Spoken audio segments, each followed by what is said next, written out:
উপকরণগুলো তো আমাদের ব্যবহার করতেই হতো, তবে প্রথমত আমাদেরকে একটা লেসন প্ল্যান তৈরি করে নিতে হতো। সেই লেসন প্ল্যান অনুসারেই আমরা ক্লাস নিয়ে থাকতাম। তো জরুরি বিষয়গুলি আমাদেরকে পড়ানোর পাশাপাশি আমাদের রুটিনে কিছু বিষয় থাকতো, যেগুলো হলো সৃজনশীল, সেলাই, আর্ট, খেলাধুলা, সাহিত্য বিষয়ক, সংস্কৃতি বিষয়ক এবং গার্ল গাইডস, এই ক্লাসগুলিও করানো হতো।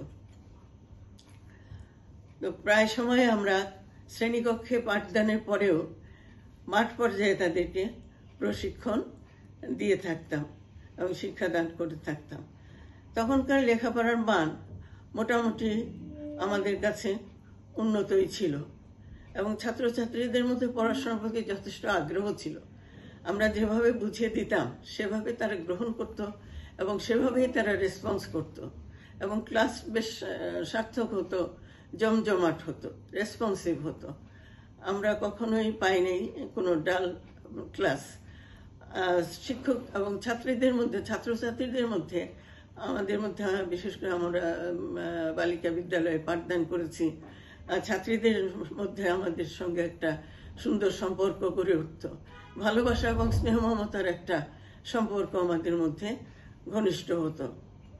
ওরাও স্বাভাবিকভাবে ফ্রিলি আমাদেরকে যে কোনো প্রশ্ন করতে পারত, আমরা ফ্রিলি তাদেরকে সে সমস্ত উত্তরগুলি দিতে পারতাম এবং আমাদের মধ্যে একটা সমঝোতার সৃষ্টি হতো। পড়াশোনা নিয়ে আমাদের মধ্যে কোনো সময় কোনো সমস্যা হতে দেখিনি।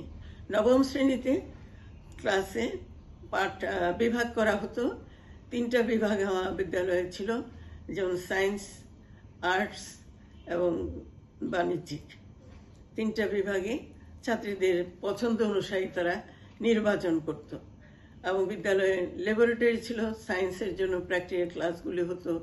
আবার মানবিক বিভাগে গার্হস্থ্য বিজ্ঞান, এক্ষেত্রে অনেক সময় প্র্যাকটিক্যাল, সেলাই, রান্নাবান্নাও করা হতো। এই জন্য বিভিন্ন রুম ছিল, ব্যবস্থা ছিল এবং বিভিন্ন রকম নির্দিষ্ট শিক্ষক প্রশিক্ষণ দান করে থাকতেন।